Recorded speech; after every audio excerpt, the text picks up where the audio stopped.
Salam untuk kita semua. Jumpa lagi bersama saya atas nama Aplanyatikolo dengan NPM 12170069.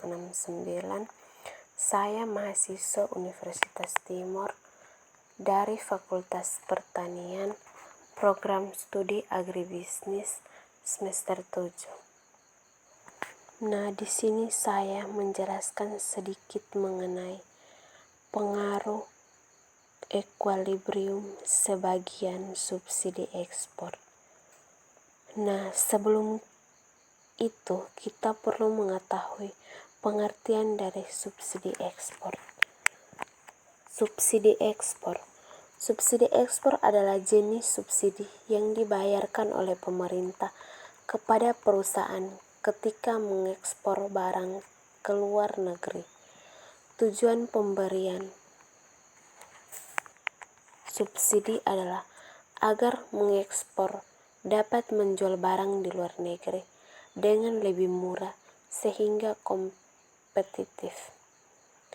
Subsidi ekspor merupakan bentuk keringanan yang diberikan oleh pemerintah kepada eksportir domestik untuk barang atau jasa tertentu. Kebijakan ini secara umum bertujuan untuk merangsang ekspor. Tetapi ekonomi pasar bebas mengapa bahwa subsidi ekspor menganut mekanisme pasar bebas. Kebijakan ini dapat mengakibatkan pada pola pandangan dengan beberapa dari ditentukan oleh keunggulan komparatif.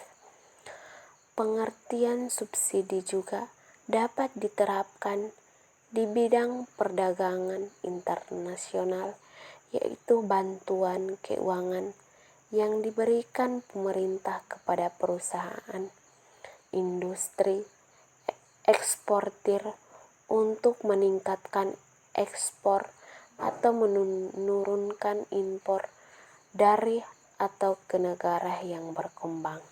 Efek terhadap penciptaan kesejahteraan ekonomi. Jika yang mengekspor adalah negara besar, subsidi ekspor akan menghasilkan penurunan harga dunia.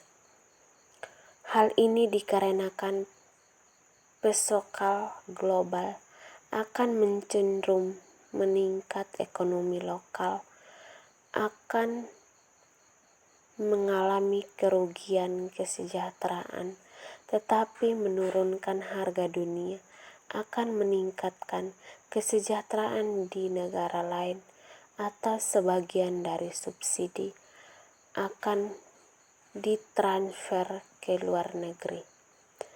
Sebaliknya, jika negara pengekspor adalah negara kecil atau pengambilan harga domestik akan naik dengan jumlah per unit subsidi. Namun, total kerugian dalam kesejahteraan di negara pengekspor akan lebih kecil dari kerugian yang akan terjadi jika negara itu adalah pencarian harga. Jenis pemberian subsidi. Yang pertama, subsidi langsung. Pengertian subsidi langsung adalah subsidi yang melibatkan pembayaran berupa dana aktual kepada individu, kelompok, atau individu tertentu. Subsidi langsung ini bisa memberikan keuntungan kepada pemerintahnya karena mereka bisa merasakan manfaat subsidi secara langsung. Yang kedua, subsidi tidak langsung. Pengertian subsidi tidak langsung adalah subsidi yang tidak memiliki nilai moneter yang telah ditentukan sehingga tidak melibatkan pengeluaran aktual.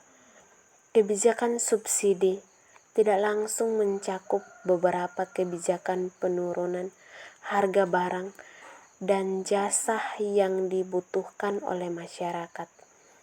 Dengan kata lain, masyarakat menjadi sasaran subsidi bisa membeli barang tersebut dengan harga di bawah harga pasar. Manfaat dan jenis subsidi.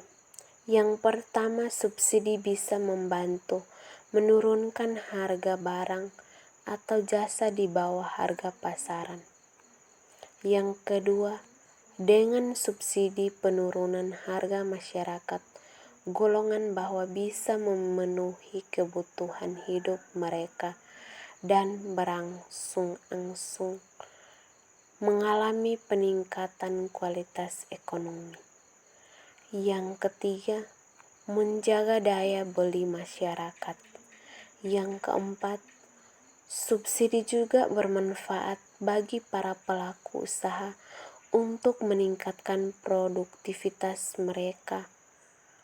Yang kelima, memiliki manfaat pula untuk meningkatkan produksi barang dan jasa yang kompetitif terhadap barang dan jasa dari luar negeri.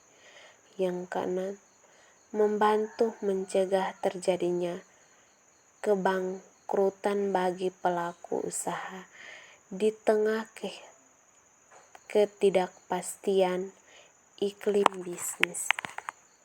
Subsidi ekspor. Mari kita lihat kurva subsidi ekspor. Yang pertama, sebelum ada subsidi harga setinggi OP1 atau pada titik A jumlah konsumen. Nah,